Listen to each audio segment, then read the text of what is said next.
중도 방식으로 인사를 한번 해보죠. 내년에 또 봐유. 시작.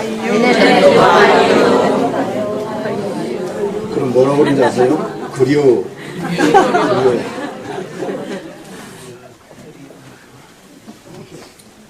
그런즉 깨어있으라. 미국에서 어느 경비행기가 조종사를 포함해서 5명이 탑승을 해서 출발을 했습니다. 하늘을 나는 비행기여서 기분이 좋아가지고 야호 하면서 소리 지르면서 즐기고 있는데 약 20분쯤 지났는데 갑자기 비행기가 좌우로 흔들리기 시작을 했습니다. 조종사가 소리 질렀습니다. 여러분 큰일 났습니다. 이 비행기가 곧 추락합니다. 빨리 낙하산을 메고 뛰어내려야 하는데 근데 낙하산이 4개밖에 없습니다. 저는 살아야 되겠습니다. 그리고 낙하산 메고 뛰어내렸어요. 다음 사람이 말합니다. 저는 정치하는 사람인데요. 저는 할 일 아직 많습니다. 이만 먼저 갑니다. 그러고 뛰어내렸어요. 세 번째 사람이 이렇게 말합니다. 저는 기업인입니다. 직원이 200명이 넘습니다. 이 사람들을 보살펴야 됩니다. 나 갑니다. 그러고 뛰어내렸어요. 자, 그러니까 낙하산이 1개 남은 거죠. 80이 넘은 할아버지하고 17살 된 청소년이 2이 남았는데 할아버지가 울면서 이렇게 이야기를 했습니다. 애야 이거 네가 메고 뛰어내려라. 나는 살 만큼 살았으니까 너는 아직 앞날이 창창하지 않니? 네가 살아남아야지. 할아버지는 눈물을 글썽이며 비장한 각오로 그 말씀을 하셨습니다. 이때 아이가 이렇게 말합니다. 할아버지 걱정하지 마세요. 아까 그 정치인이요 너무 급해가지고요 낙하산 대신 제 배낭 메고 뛰어내렸어요.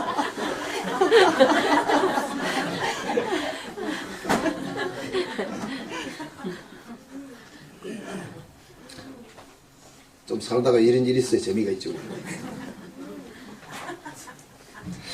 우리 속담에 그런 말이 있잖아요. 아무리 바빠도 바늘 허리에 실을 매서는 못 쓴다. 그래요. 바느질 해본 사람 무슨 말인지 알아. 급할수록 어떻게 하라 그래요? 돌아가라.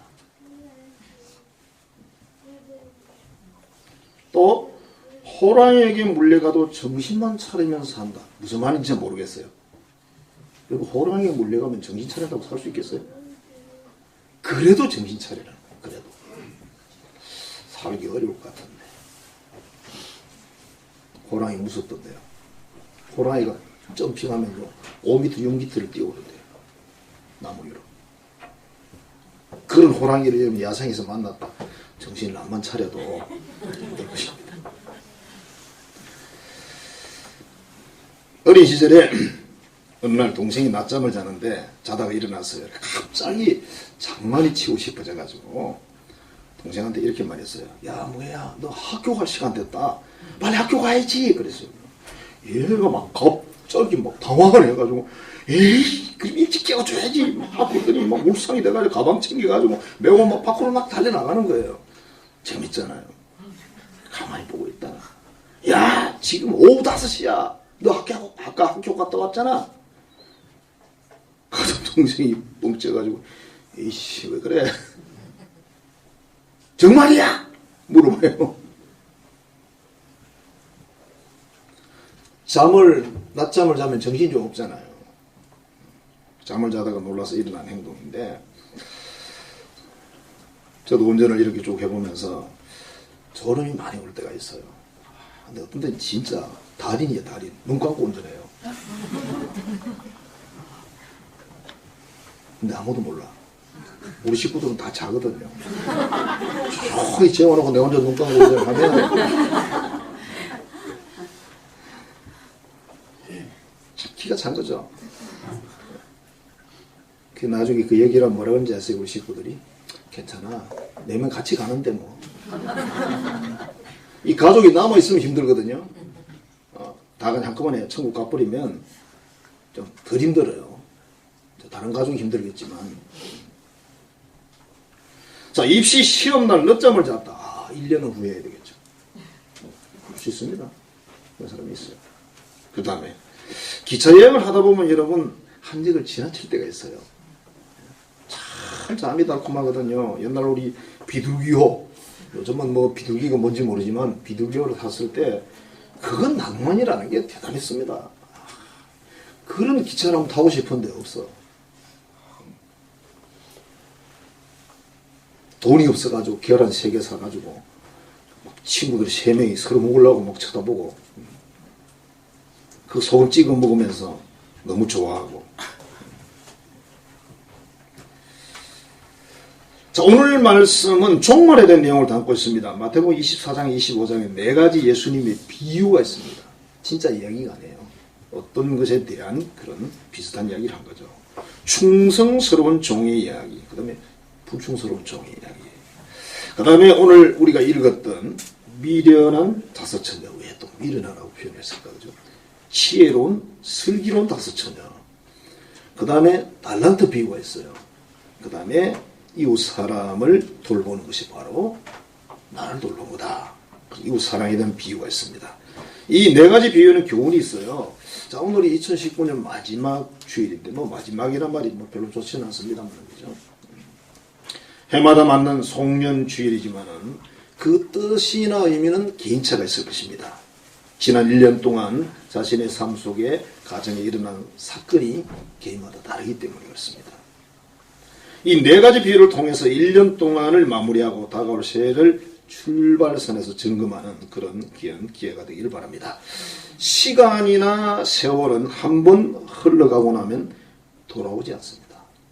청춘도 마찬가지입니다. 그래서 뭐 우리 유행가에 그런 노래 있잖아요. 청춘을 돌려다오. 사랑하기 딱 좋은 나이인데 앞만 봐도 아닌데. 아니 뭐 남녀의 에로틱한 사랑이 물론 뭐 할 수 있겠지만 그것도 좀 젊어야 되지. 너무 나이가 들면 그것도 나이가 들면 딱 오는 증상이 똑같아요. 모든 게 귀찮아. 그죠? 우리의 생애 속에 2019년은 이제 다시 돌아오지 않습니다. 그래서 이제 정리해서 보내야 돼요. 자, 우리 4가지 비유를 통해서 핵심적인 내용들이 이겁니다. 주인이 반드시 온다. 주인으로 비유를 했잖아요. 그죠? 그 주인이 바로 예수님인데 예수님은 반드시 재림하신다. 베드로서 3장 3절부터 이 말씀을 보면 말세에 조롱하는 자들이 와서 기독교를 놀리는 사람들, 죽은 거 부활이 어딨냐, 영생이 어딨냐 이렇게 믿지 않는 사람들이 와서 자기 정욕을 따라 행하며 조롱하여 주께서 강림하신다는 약속이 어디 있느냐, 만물이 처음 창조된 그대로 있지 않느냐, 재림 없어, 그렇게 말했다는 거죠. 여기에 대해서 베드로를 통해 하나님이 이렇게 말씀하십니다. 사랑하는 자들아, 주께서는 하루가 1000년 같고 1000년이 하루 같다는 이 한 가지를 잊지 말라. 1000년이 하루니까 서기 2000년 해봐 이틀밖에 안 돼요. 서기 4000년 뒤에는 무슨 일이 날까 지구촌에, 그죠? 영화들이 하나씩 나오잖아요. 그리고 미래에 대한 그런 계시를 본 사람들이 이야기가 종종 나오거든요. 대충 제가 감을 잡고 있어요. 2000년, 3, 40년 아니면 한 100년 전 갔을 때 어떤 일이 날지 저는 그냥 대충 그런 걸 통해 그림을 한번 그려봅니다. 그러니까 앞으로 1000년 더 가봤자 하나님 앞에서는 하루밖에 안 돼요. 그러니까 우리가 인간의 생각이나 인간의 논리 가지고 하나님을 계산해 낼 수가 없습니다. 그러니까 하나님이죠. 우리하고 수준이 비슷하면 왜 우리가 하나님을 믿어야 되겠습니까? 그죠? 안 하죠. 주의 약속은 더딘 것이 아니라 오래 참으사 아무도 멸망하지 않고 다 회개하기를 원하시느니라. 하나님이 사람들에게 기회를 주고 있다. 그렇게 설명을 했어요. 그러나 재림이 없다 이렇게 말하지 않아서 반드시 있다. 마태복음 24장 44절은 이렇게 말합니다. 너희는 준비하고 있어라. 생각하지 않은 때에 인자가 오리라. 생각하지 않은 때에 온다. 그랬어요. 온다. 노아 홍수 때 사람들은 홍수가 오리라고 믿은 사람이 노아의 8명 가족인데 그 8명 가족이 다 믿었다고 볼 수도 없습니다. 왜냐하면 하나님의 음성을 들은 사람은 노아 한 사람이었어요. 부인도 못 들었어요. 그 영화를 이렇게 보면요, 물어봐요. 아버지 진짜요? 이렇게 물어봐. 배를 짓다가 계속 짓다가 120년을 지었잖아요. 120년간 배를 지었다니까 우리로서는 뭐 참 기가 막힌 이야기지만 120년 살지도 못하는데, 그죠? 그러니까 그게 돈 벌어다가 배 만드는 데 다 갖다 쏟아부으니까 물어볼 만하죠. 정말 들으셨냐고. 진짜냐고. 비가 오긴 오냐고. 이 산꼭대기 배를 지어놓으면 이게 뜨냐고. 그러니까 노아가 바닷가에 배를 지어서는 사람들이 덜 놀랐을 텐데 산꼭대기다가 배를 지은 거예요. 꼭 그래야 할 이유는 없잖아요. 근데 그게 하나님의 상징적인 의미가 있는 거죠. 비가 많이 와서 여기까지 차가지고 배가 뜬다. 그걸 사람들에게 말하려고 하는 거지. 산꼭대기 배 만드는 게 얼마나 힘들었겠어요.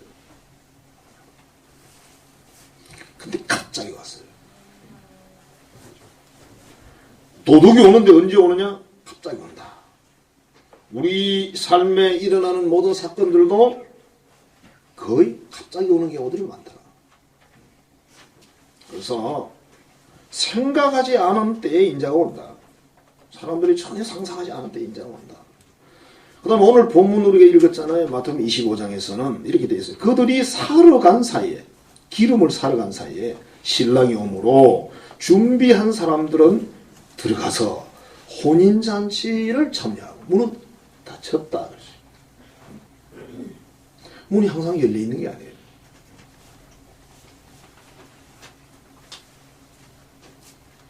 사람들이 많이 다니는 교회에서는요, 문을 1차, 2차 그렇게 해요. 예배 딱 시작한 문을 일단 닫아요. 닫아가지고 한 5분이나 10분쯤 있다가 문을 한 번 딱 열어줘요. 그리고 영원히 닫고 예배 마칠 때까지. 한 10분 넘어서 오는 사람은 저 TV 있는 데 가서 예배를 드리든지 해야죠, 이제. 그런 것들도 뭐 훈련이기도 하지만 또 여러 가지 그런 의미도 우리가 생각할 수가 있다. 항상 문이 열려 있는 게 아니라는 거예요, 여러분. 천국 문이 항상 열려 있는 게 아니다. 이게 우리가 개인적으로 말해도 마찬가지예요. 우리 개인에게도 하나님은 은혜를 주시는데 은혜가 올 때가 있는 거지 항상 오는 게 아니에요. 그게. 그러니까 비가 내릴 때 빗물을 받아놔야지. 물론 빗물이 필요 없잖아요. 제가 섬에서 좀 살았는데 거기는 비가 오면 빗물을 받아야 돼요. 그래서 처마 끝마다 다 이렇게 함석을 대가지고 물을 쫙 모아서 물 탱크를 만들어 놨어요. 비가 쏟아지면 그쪽으로 다 몰리게 딱 만들어 놨어요. 물이 굉장히 맑아요. 들어다 보니까. 그리고 물을 밑에서부터 뺏쓰기 때문에 여름에 물이 시원해요. 그래서 자, 물이 좋다 그랬지. 비가 올 때 물을 받아야지. 비 안 올 때는 안 되는 거죠. 때가 있어요. 정말 때가 있어. 살아보면서 아, 하나님이 주시는 때가 있구나. 그걸 우리는 기회라고 표현하잖아요. 기회는 놓칠 수도 있고 잡을 수도 있는 거예요. 잡는 사람은 성공하는 사람이고 놓친 사람은 실패자죠. 모든 것에 기회가 있더라. 하나님의 은혜도 기회가 있더라. 그러니까 여기에 지금 슬기로운 다섯 처녀들은 구원의 확신과 모든 걸 잘 준비한 사람들. 언제 주님이 오셔도 주님 오십니까? 그러고 나가는 사람이에요. 여러분 우리가 이 세상에 다른 것들 많은 걸 준비하잖아요. 그죠? 하셔야 돼요. 그러나 가장 중요한 준비가 이 준비예요. 주님이 재림하든지 내가 이 세상을 떠나든지 이 준비가 돼 있어야 돼요. 그러면 여러분 성공하신 거예요. 뭐 어차피 이 세상에 영원히 살지는 않잖아요. 그 다음에 달란트 비유 마태복음 25장에서는 뭐라고 말하냐면 당신의 달란트를 땅에 감추어 두었었나이다. 보십시오. 당신의 것을 받으셨습니다. 한 달란트 받았어요. 주인님. 그러고 돌려드렸어요. 어떻게 보면 굉장히 지혜로운 사람이잖아. 괜히 사업한다고 그랬다가 원금 날리면 어떻게 해. 예수님이 이 비유에 사신 의미는 그게 아니라는 거죠. 사람마다 준 달란트가 있는데 그걸 하나님 앞에 잘 써서 남기라는 거죠. 설사 이 한 달란트 받은 종이 모르죠, 그죠? 한 절반 정도 날렸더라도 예수님이 책망하지는 않았을 것 같아요. 한 달란트가 굉장히 돈이 많아요. 뭐 어떤 사람은 700억 이야기하는 사람도 있거든요.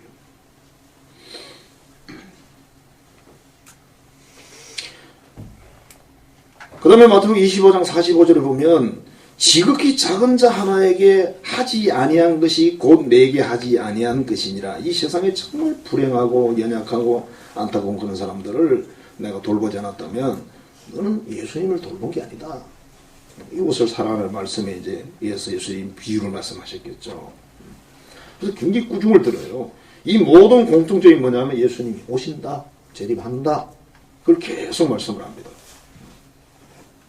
그러나 아직 오시지는 않았어요. 또 어떤 사람들이 예수님 오셨대. 살그머니 오셨대요. 성경에 보니 살그머니 온다고 안 돼 있는데 막 시끄럽게 온다 그랬거든요. 왜 시끄러운지 아세요? 나팔 소리로 막 천군들이 막 나팔 엄청 분다는데 나팔 소리가 조용한 나팔 소리가 어디 있냐.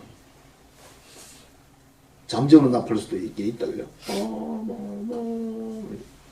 어우, 나팔 소리 대체로 커요. 어떤 분이 나팔 그 부는 걸 좋아하는데 도시에서는 못 본대요. 하도 시끄러워. 그래서 산꼭대기에 올라가 본대요. 그래도 사람들이 놀랄 거예요. 그죠?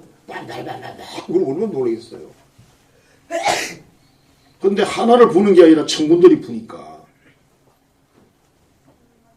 시끄러워서 아무도 못 듣지 않을 거예요. 틀림없이. 반드시 오신다. 그럼 언제 올까? 두 번째 종합적인 뭐냐면 언제 올지 모른다는 겁니다. 찬송가 176장 가사가 1절이 이렇게 돼 있어요. 주 어느 때 다시 오실는지 아는 이가 없으니 등 박히고 너는 깨어있어 주를 반겨 맞으라. 이렇게 돼 있어요. 4절에는 이게 돼요. 주 예수님 언제 오실는지 한밤이나 낮에나 널 깨어서 주님 맞는 성도 주의 영광 보겠네. 이렇게 돼 있어요. 그러니까 생각지도 않은 날 오신다. 이게 문제예요, 여러분. 준비가 안 됐다는 뜻이거든요. 생각지도 않은 날 오신다. 내 인생의 계획에 예수님 오시는 걸 넣지 않았는데 갑자기 예수님 오셨어 그냥. 안 되는데. 예수님이 벌써 오셨어요. 어떤 사람은 기다려가지고 기다려도 안 오다가 물이 빠졌다가 다시 집어넣어가지고 이렇게 말하면 인자 옵니까? 얼마나 기다렸는데 내가 하면서 그런 사람이 있는가 하면 아니 벌써 오셨어요? 그 다음에 알지 못하던 시각이라고 해서 알지 못하는 시각. 그러니까 생각지 못한 그 때나 알지 못하는 시각이나 같은 표현인데 예수님의 재림에 대한 것은 아무도 모른다. 아무도 모른다는 게 핵심이에요. 근데 우리 교회 역사 속에 이걸 아는 사람들이 많았어요. 기도하다 계시를 받았대. 몇 년도 며칠 몇 시 어느 장소에 예수님이 재림한다고 계시를 줬다는 거예요. 굉장히 많아요, 여러분. 재밌죠. 우리 이야기니까 잠깐 재밌는 거예요, 그게. 그래가 막 한 옷을 찌어 입고 사람들이 그 몰래 가가지고 막 하늘을 향해서 막 두 손 들고 기다린다네요. 세마포 옷을 입었다 그러니까 그 옷인 줄 알고. 흰 옷이 맞긴 맞는데요. 성도들이 거룩한 삶이 흰 옷이에요. 근데 저 포목점 가가지고 하얀 거 사다가 천사 옷처럼 하늘하게 마차 입고 가가지고 아이고 기다리는데 기다려도 님이 오질 않아. 그러니까 그 주동자가 이렇게 말합니다. 이 문제를 해결은 해야 되는데 가만히 있다 이렇게 말합니다. 아이고 방금 계시가 왔는데요. 이 세상 사람을 하나라도 더 구원하기 위해서 연기했답니다. 다 그렇게 말했어요. 연기해서 아직 안 오셨어. 어떤 사람은 숨어서 왔대 벌써. 우리 올대 가는 근처에 두고 왔다고 하는 사람 있잖아, 그죠? 왔는데 8, 90대 가는데 또 암이 걸렸다네. 예수님이 어쩌다 오셔가지고 또 암이 걸려가지고. 아이고 참. 근데요, 그 사람은 진짜 믿고 있습니다. 큰일 났어. 그 사람들은 천국 가고 우리는 못 간다 이제. 14만 4천만 가고 우리 한국에 1,000만 원 못 간다 이제. 참 재밌는 발상을 가지고 있는 거예요. 그 사람들은 이렇게 말합니다. 이단들은 다 이렇게 말해요. 내가 처음이다. 앞에 선배들 쫙 있어요. 우리나라에도 수십 명이요. 그렇게 말하는 이단들이. 이제 한참 후배야. 갑자기 그냥 지난 10월부터인가 재림 주라고 막 광고를 하대요. 전단지 나눠주고. 왜 그런지 모르겠어요. 자, 성경의 중요한 부분이 뭐냐면 예수님이 이렇게 말했어요. 아들도 모른다 그랬어요. 아들도. 아들이 누굽니까? 예수님이잖아요. 예수님한테도 이게 비밀이라는 거예요. 하나님이. 예수님 나도 안 가르쳤는데 뭐 누가 알아? 말 다 했죠. 뭐 예수님도 모르는데 누가 알아? 아는 게 이상하지. 말 다 했잖아요. 그러니까 재림주로 왔다. 재림의 날이 뭐 언제다. 이건 전부 거짓이에요. 많이들 속았습니다. 많이 속였습니다. 앞으로도 속을 것입니다. 근데 분명히 성경은 언제 오실지 모른다. 그게 정답이에요. 금방일 수도 있다. 그죠? 아닐 수도 있고. 2020년일 수도 있고 아닐 수도 있고 2021년일 수도 있고 아닐 수도 있고 2040년일 수도 있고 아닐 수도 있다. 언제일지 모른다. 아무도 모른다. 누구만 안다? 하나님 아버지만 아신다. 끝났어요. 그것도 계시 받으면 큰일 나십니다. 너한테만 말하는데 비밀이야. 예수님 곧 오시는데 몇 년도 몇 며칠 어느 장소에 오신다. 너 아무개 집에서 아무개 사람들이 이야기해라. 이렇게 또 공유해. 이렇게 하면서 이 오천에 일어난 이야기 내가 몇 번 했잖아요. 집도 주고 예수님 오신다고 눈도 주고 소도 팔고 다 했어요. 그래 하얀 지어 입고 올라가서 수십 명이 올라갔대. 산불이. 근데 예수님 안 오셨어. 돌아갈 집이 없네. 그런 사람도 있고 예수님 온다 그래놓고 돈 모아가지고 부동산 따로 사는 건다. 부동산으로 사면서 뭐 하려고? 이상하죠, 그죠? 자기는 안 올 거 알았다는 이야기죠. 뭐 집 사놓고 땅 사놓고 교인들한테는 헌금 안 하고 자기는 사놓고.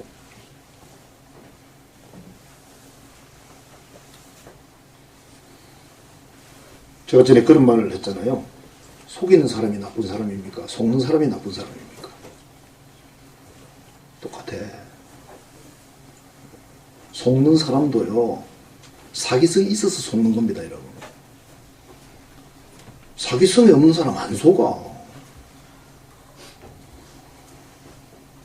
너 지금 1,000,000원 투자하면 매달 200씩 줄게. 딱 계산해 보니까, 이야, 5개월이면 본전이 나와. 1년만 투자하면 돈이 엄청나게 나옵니다. 그럼 여러분 제가 어떻게 하라고 그랬어요? 그 돈 네가 벌으라 그랬죠. 제가 가르쳐 드렸잖아요. 내가 벌까 그런 생각 하지 마세요. 그 사람들이 여러분 돈 1,000,000원 받아도 이자 200씩 줍니다. 2달 정도. 그리고 600짜리가 떼먹습니다. 난 너무 많이 알아.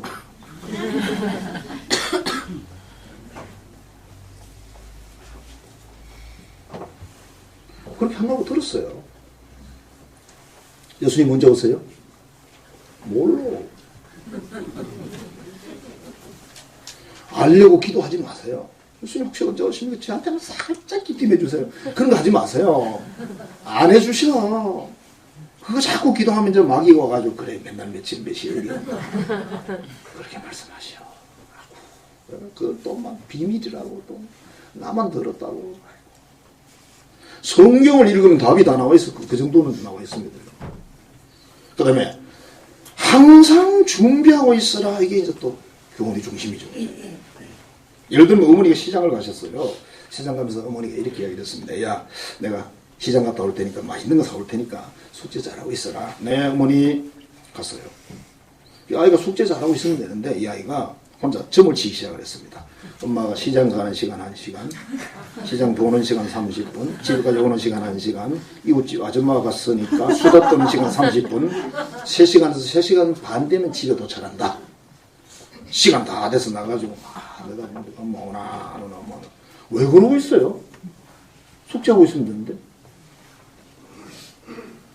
이게 이상한 방향을 잡은 사람이에요. 하나님 앞에 깨어서 자기 할 도리를 열심히 하면 되는데 내일 이 지구에 종말이라도 오늘 사과나무를 심겠다고 그랬잖아요. 그게 무슨 의미인지 제가 깊이 몰라요. 모르지만 아까 제가 인용한 찬송가 176장에 2절에 이렇게 되어 있어요. 주 예수님 다시 오신다면 부끄러움 없을까? 잘하였다 주님 칭찬하며 우리 맞아 주실까? 3절 이렇게 돼서 주 예수님 맡겨 주신 일에 모두 충성 다했나? 다른 사람은 없죠, 그죠? 후렴에 주 예수님 다시 오실 때 모두 기쁨으로 맞아라. 어머니 시장 다녀오셨어! 그러고 나가서 막 어머니를 잡는 게 아니라 막 바구니를 잡고 돌아야 되는데, 우리는 옛날에 그랬어요. 손 봤지 어머니 얼굴 안 봤어요. 손에 뭐 들고 오셨나? 진짜 그랬는데 어머니 얼굴이 맨날 보는 얼굴이고, 예수님이 오셨는데 여러분들이 예수님 그러고 나가야 되는데, 야 예수님 오셨다 그러니까 예수님 오셨어? 벌써? 아니 왜 연락도 안 하고 오셔서? 그러면 안 된다고요. 우리에게 죽음이라는 뭔가 갑자기 오는데, 뭐든지 오는데, 예수님 오는 것도 갑자기, 우리가 가는 것도 갑자기 가는 건데 준비가 안 돼 있어요. 큰일이죠. 기쁨으로 만난다는 말은 준비가 다 돼 있다, 그런 뜻이잖아요. 학교 다니면서 시험 이렇게 시험 준비는 물론 다 된다는 그런 말은 앞뒤가 없는 말이죠. 내가 할 수 있는 것까지는 한계는 다 했다 이건데요. 시험 치는데 막 들어갈 때 뭘 막 잔뜩 대설장 복사해가지고 묶어가지고 막 끼가지고 가는 애들 있어요. 그거 가져가봐야 보지도 못하는데. 그까지 가서 그거라도 잡고 있어야 마음이 위안이 되는 거예요. 그리고 어떤 친구는 막 그 학교 책상에 가면, 대학교도 그래요. 명확하게 써놨어요. 깨알같은 글씨로. 교수님 그걸 아시고 책상 바꿔라 그러거든요. 그분들도 다 그렇게 공부해서 그 자리 간 사람들이에요.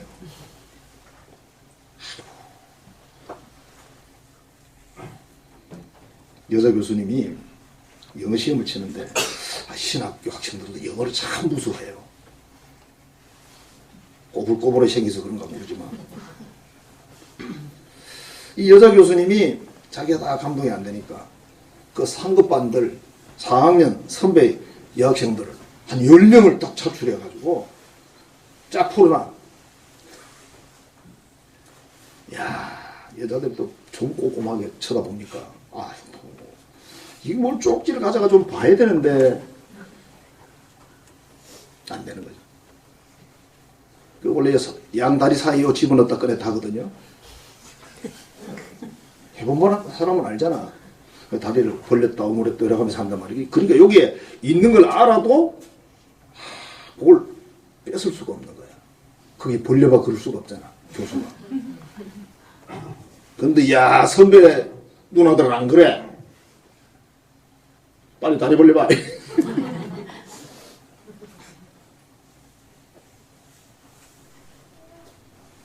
저는 시험 치러 갈 때 다 포기하고 들어갔어요. 내가 할 수 있는 데까지 하는 거지, 더 어떻게 할 수도 없고. 그 볼펜 하나 딱 들고 들어가면 애들이 그럽니다. 이거 이전서 준비 다 했지. 쟤는 말이야. 맨날 공부만 한다니까. 뭘 공부를 해? 그게 아니야. 그런 게 아니고. 나는 그냥 정직하게 가는 거야, 지금. 나는 내 실력대로 시험 칠 거야. 근데 그걸 교수님 눈치 봐가면서 시험 치는 게 얼마나 힘들어요. 영어만 봐도 힘든데 교수님 눈치까지 봐야 되니까. 선배들 와서 설치고 있지. 딱 한 번 그걸 당해봤거든요. 이야, 살벌하대요. 어우, 선배들 무섭더라고.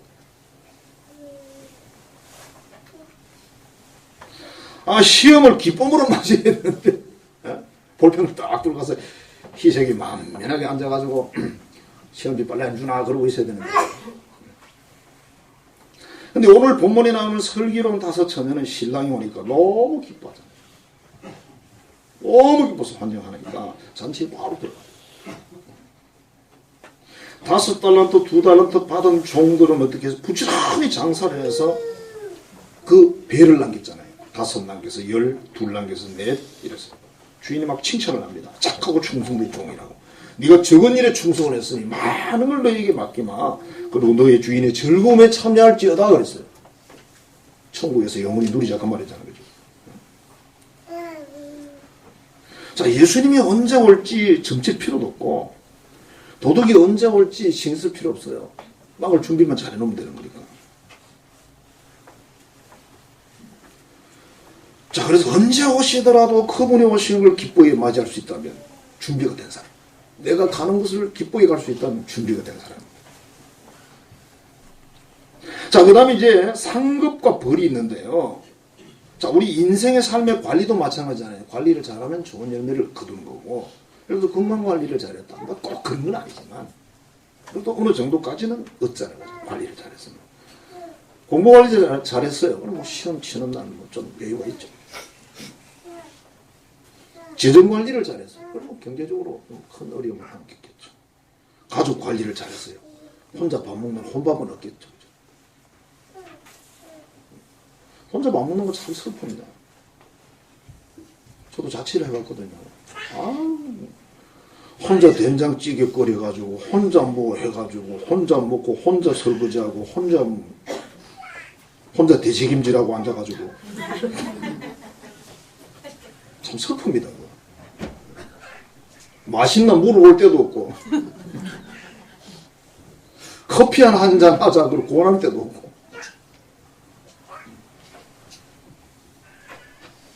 영혼 관리를 잘했을 때 우리 하나님 앞에 담대히 나갈 수가 있죠. 자, 전혀 주인의 뜻을 몰랐던 이 종들의 모습은 이랬어요. 슬프게 울더라.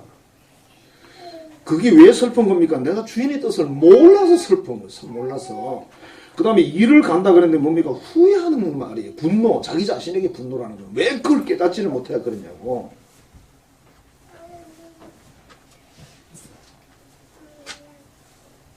(2019년은) 오늘 내일 모레까지네요. 그죠?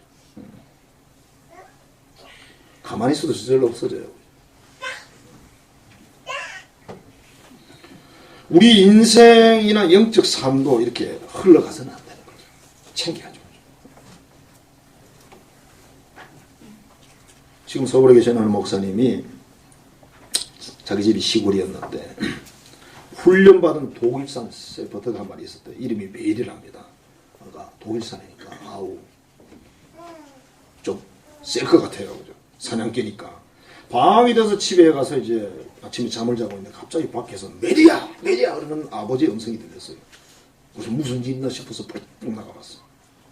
밤에 도둑이 들어왔다가 메리한테 바지가 딱 물렸어요. 이 메리가 밤새도록 바지를 물고 안 놔준 거야.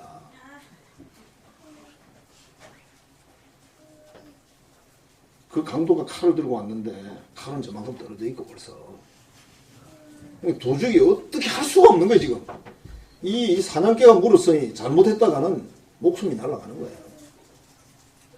정말 무섭죠. 그래서 이제 주인이 나와가지고 메리야 메리야 몇 번 부르니까 물었던 것을 놓고 메리가 꼬리를 치면서 주인에게 오는 거예요. 그러니까 그 도둑이 도망을 못 가. 그 자리 무릎 착 꿇고 빌었대요. 제가 좀 힘든 사정이 있어서 돈이 좀 필요해서 왔는데 용서해 주십시오. 다시는 안 그러겠습니다. 그래서 아버지가 물론 용서도 해줬고 약간 돈을 주어서 보냈대요. 그렇게 해야 돼요. 그 사람이 예를 들어 진짜 도둑놈이라도 그렇게 하셔야 돼요. 그러면 그 사람이 이 집에 다시는 안 와요. 무슨 말인지 아시겠죠? 진짜 도둑이라도 진짜 나쁜 놈이라도 주워서 보내야 돼요. 우리 아버지는 물론 어떤 생각으로 줬는지는 모르지만 자, 이 메일이라는 이 독일산 셰퍼드는 4살 된 자기 여동생이 메리야 그러면 막 도망을 가요. 4살짜리가 부르는데 우리 동주가 부르는데 메리야 그러니까 막 내빼. 근데 팔던 도둑놈은 가서 물어버려. 그러니까 이 개라는 이 개는 정말 주인의 뜻이 뭔지를 알고 행동하는 거예요. 정말 충견이라고 말하는 그런 개죠. 자, 우리는 하나님께 충성하는 의미를 이렇게 말할 때 보통 이런 예를 드는 경우가 많습니다. 이렇게 개만큼 충성하면 잘하는 거다.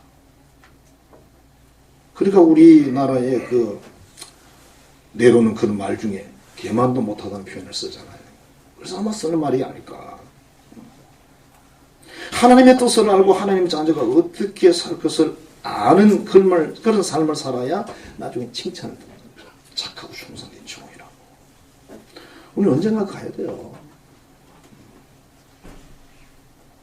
전에 울산에 계시던 은퇴한 지 좀 되신 분입니다만 목사님 네 분이 신문에 이렇게 국민교회에 실렸더라고요. 중국 가서 선교를 하시고 이렇게 왔다 갔다 하시는데 좀 본지가 됐는데 참 많이 연로해지셨더라고요. 딱 보는 순간 마음이 슬프더라고요. 뭐 세월을 어떻게 할 수가 없어요. 그게 그분들만의 생애가 아니고 우리의 생애잖아요. 우리가 가는 길이 그렇잖아요. 그래서 가고 싶든 가기 싫든 언젠가는 이 세상을 우리가 떠나야 됩니다. 그것이 주의 재림이든 내가 그분께로 가든. 그래서 오늘 성경에서 예수님이 뭐라고 말씀하십니까? 그런즉 깨어 있으라. 정신 차리고 있으라. 너희는 그날과 그때를 알지 못하느니라. 알려고도 하지 말라. 준비만 잘하고 있으라는 거예요. 그럼 언제 나하고 뭐 오시든지 내가 가든지 둘 중 하나 뭐 하면 되는 거니까. 그리고 우리 이 세상에서 가장 귀한 준비가 바로 이 영생 받을 준비잖아요. 반드시 가야 되는 길. 어떤 사람도 이 길을 벗어나지 못했다는 거예요. 뭐 대통령이든 기업의 뭐 재벌 회장이든 우리나라도 뭐 유명한 분들 많이 계시잖아요. 다들 가셨어요. 독재자도 가고 뭐 다 갔습니다. 중요한 것은 준비입니다. 준비. 성도 여러분, 예수님 반드시 재림하십니다. 언제 오실지 모릅니다. 그래서 항상 맞을 준비를 해야 되는데 기쁨으로 맞을 준비. 예수님 오는 게 너무 반가워요. 너무 기다렸다고. 근데 여러분 요한계시록 후원부에 보면 사람들이 산 밑에 가지고 산아우리를 덮어다오 여호와 하나님의 진노를 감당 못하겠다 그런 말씀이 있어요. 그 사람들 하나님 믿는 사람들이 아니에요. 그러니까 너무 무서운 거죠. 잘 준비해서 기쁨으로 맞이하는 거예요. 착하고 충성된 종이라 주일의 즐거움에 참여하자. 초대받는 여러분 되시길 주의 이름으로 축원합니다. 기도하겠습니다. 아버지 감사합니다. 사랑합니다. 2019년 송년주일을 맞이해서 하나님에게 말씀을 나누었습니다. 하나님을 우리가 부지런히 열심히 살았습니다. 하나님 아버지 정말 하나님 앞에 쌓인 것이 있고 하나님의 준비 잘 된 삶이기를 원합니다. 또 이제 무은혜를 보내고 새해를 맞이하게 될 것입니다. 하나님 아버지 정말 그래서 우리의 전생애가 온전히 하나님이 기뻐하시는 삶이 되고 우리도 만족한 삶이 되게 하여 주옵소서. 예수님 이름으로 축복하며 기도하옵나이다. 아멘.